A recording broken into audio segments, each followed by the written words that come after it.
Hi everyone, thank you so much for joining me on this interview today. Today I have someone really, really special who's here to introduce herself and talk about her story of how she got into yachting. Hi Lauren, thank you for joining us today. Thanks so much for having me, Dre. It's great to be joining you.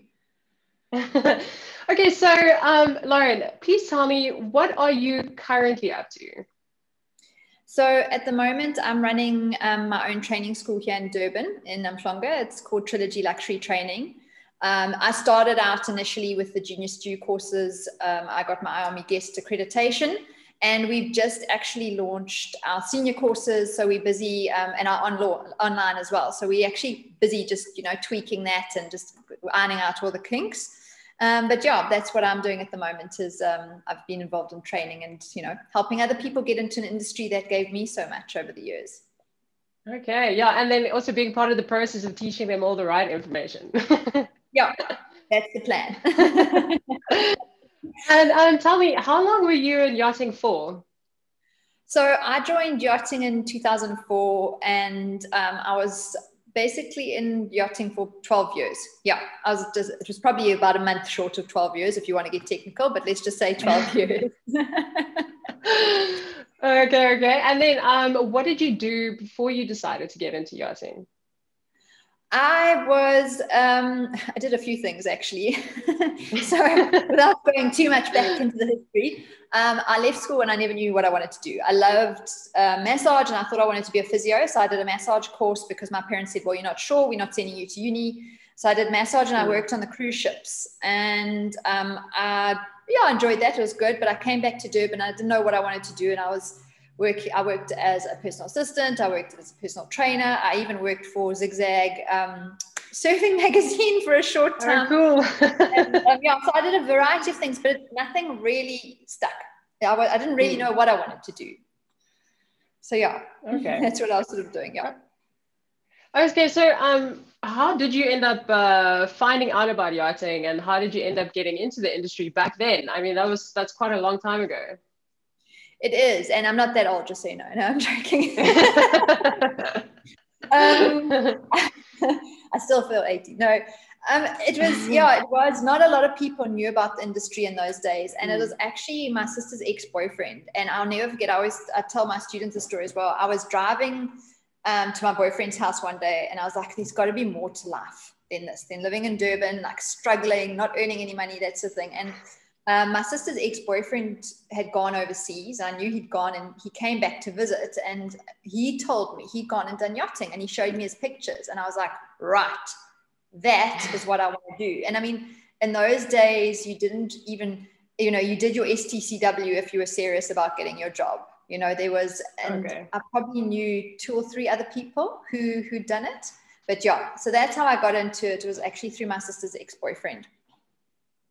Okay, it is usually the photos and the experiences that like lure us in, definitely.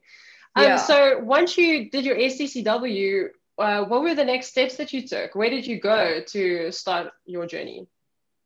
So I went to France. I actually went to Antibes because that's what Gareth, who introduced me to it, that's what he did. And he actually put me in touch with Sarah Plant from Recruit, which she sort of guided me, and she said, okay, you've got to come here. This is how you do it.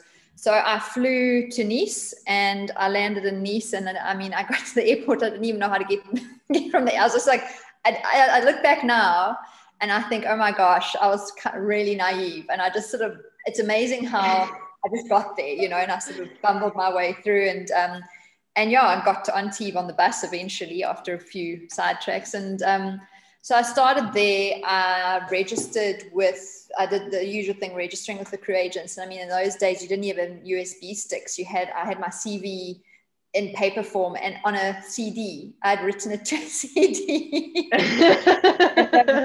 That's how I gave it to all the other crew agents. And I did the sort of quite normal process of applying with crew agents, dock walking, and meeting people and networking. And how long did it take you to find your first job? I mean, in comparison to what the ratio of how many people are coming into the industry nowadays, how long did it take you? Was it pretty quick? Yeah, when I say it probably took me about 2 weeks.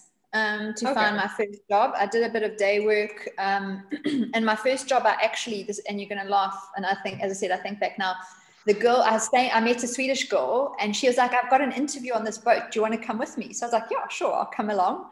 I think back now, and I'm like, how unprofessional. So I went with her to her interview, and the hotel manager, it was on a big yacht, sort of said, well, what are you doing here? And I said, well, I'm looking as well. And he actually interviewed me, and he gave me the job, and he didn't give her the job. So she was very upset. Oh, wow. But it was 2 weeks. It was about 2 weeks, and that's actually how I got my first job. I didn't end up staying on that yacht. It was a bit of it wasn't a great situation. I won't go into the history of it. There was a few things that happened. I actually left it, and about 3 days later, I then got my second job, which is where I stayed for a while. Yeah. Okay. Yeah, I mean, the initial most difficult part is just getting that first one, but once you put your foot in the door, then it's pretty easy after that. Yeah, and I think a lot of it, I mean, I know people who've taken 2 days, 3 days, as you know, right through to people who've taken 3 months, who've got their job like a day before their visa's expiring and they're supposed to be flying out or something. And a lot of it, I think, is right time, right place. But also, I always say to people that getting your first job is a job in itself. You can't sit around waiting for somebody to give you a job because you think you deserve one because you're there. It's doing all the right things. It's registering with the crew agents. It's checking in with them. You are your product. You've got to market yourself. You've got to put yourself out there, we had girls who did my course in June last year. I was finally allowed to start training again in June last year during lockdown. And I had 2 girls who got a job in August. But and from here in South Africa during hard lockdown, and I say to people, oh, wow, that's impressive. Yeah. But I take my hat off to them because they were like, right, this is what I want to do. And they were so good about updating their CV, checking, they were really, really dedicated on how they put themselves out there and marketed themselves and did everything they could, to get themselves, and they worked really hard at it. And one of the other girls said to me, oh, but they were lucky. I said, yeah, there's a fair amount of luck, but there's also hard work. And getting, as you say, getting your first job it's hard, and you've got to work at it. You can't expect anybody to just give it to you. Yeah. And I mean, at the end of the season, when you have the people that end up going home because they didn't find work, a lot of that has got to do with, the majority of those people were the ones that for the first time they got to leave home and they ended up partying a lot, not really spending a lot of time staying focused and actually looking for work. So you really do have to put the work in, definitely. Yeah.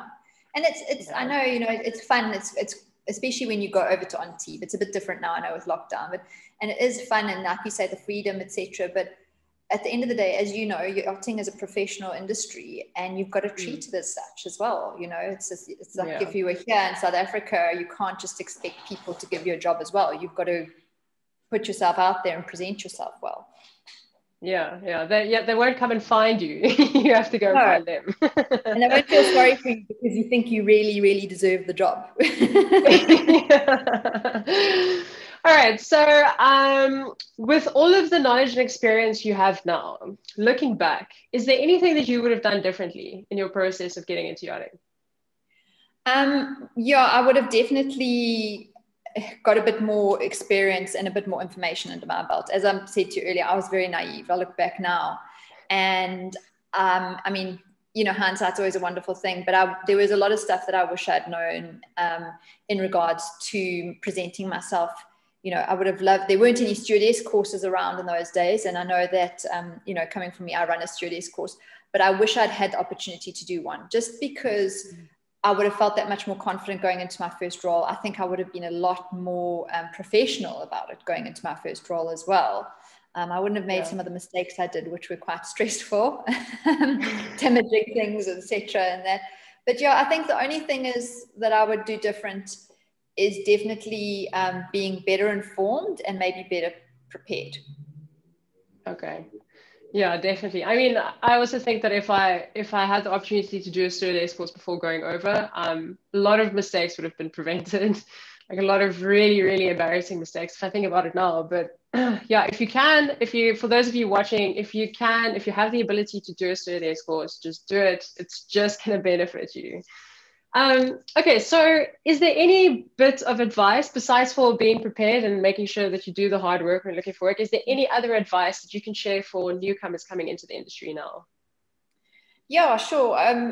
For anyone coming into the industry, realizing that it is a professional industry, and it's an amazing industry that gives you so much, but at the end of the day as well, it is also work, and that I think not letting if you are serious about yachting and you want to make this a career, not letting anybody else get in your way, or getting discouraged by all the negativity, because there is a lot of negativity, and people say, oh, they don't like South Africans, or they don't like this, or, not just South Africans.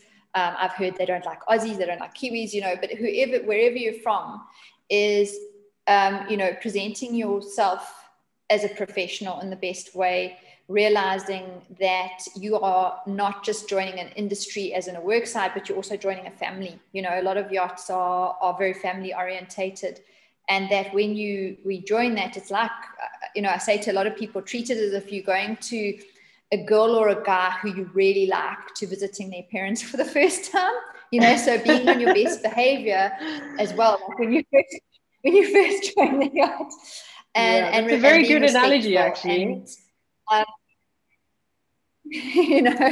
And, like offering to help, and just thinking outside, because we do as humans, we tend to be very self-focused, and it's not a criticism, because we all like that, we all are about us, but opening your mind and expanding your horizons to other people's cultures, to the fact that you joining an industry where you've got to be flexible, open-minded, and willing to work hard to put yourself into those positions, where you're sitting there and you see somebody doing something, jumping up and saying, can I help you? Can I grab that for you? Does this need doing? Does that need doing? So, not being scared to just to use your common sense, which often, if common sense was common, it would be a fantastic thing. But just being flexible and having your eyes open, I think. Sorry, I'm getting rambly here, I think, but yeah, no, that's perfectly fine. is to be open-minded, flexible, and be a good human being at the end of the day. Yeah. Be helpful as well. Definitely. I like the fact that you pointed that out. One thing that I do mention for everybody when I talk about day working and stuff, is like, you have to realize that while you're a day working, whether or not that boat is looking for you, other boats, and maybe for a different position, people are watching. And that's one thing about yachting, is people are watching you all the time. So just be the best at the thing that you can possibly be, even if you're tired, even if you don't feel like it.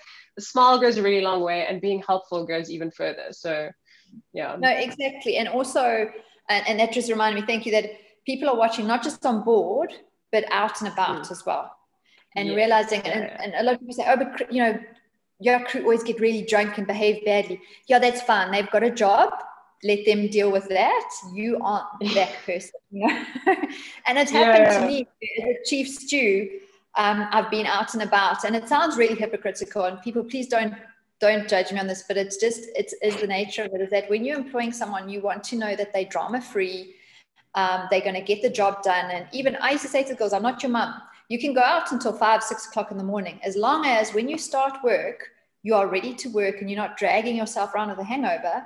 Then, that's fun, how you live your life. But when you're looking for a job, it could be a captain in the corner. And like I said, I used to get a CV and I go, oh my gosh, I saw that girl last night. She looks like lots of fun to go out with, not to work with. So it's finding a balance, isn't it? And it sounds really hypocritical, I know. But at the end of the day, it's, especially as a chief stew and a captain, and yourself, Dre, is you want to know you can depend on the people below you, because you're only as strong as your team, So that's true. Like I said to you just now, you are your own product. You are a walking advertisement for yourself, and your behavior, actions speak louder than words. Your behavior is such a big part of that. And it's so by putting, across that personality, fun, but responsible, drama-free, those sort of things. Unfortunately, you're being watched all the time. It sounds very hectic, doesn't it? Yeah. I mean, it's fine. It's fine for once you have the job and you're hanging out with crew and, obviously being respectful and stuff. But when you are looking, that is the time where you need to be on your best behavior, definitely. Yeah. Okay, cool. Well, thank you so much, Lauren, for your time. I really appreciate it. For everybody watching, I will put a link to Trilogy Yachting in the comments below. So if you want to go check out all their courses and all the online courses that they have available, please do so. Once again, Lauren, thank you very much. I really appreciate it. Thank you, Dre. It's been so great. I appreciate your time.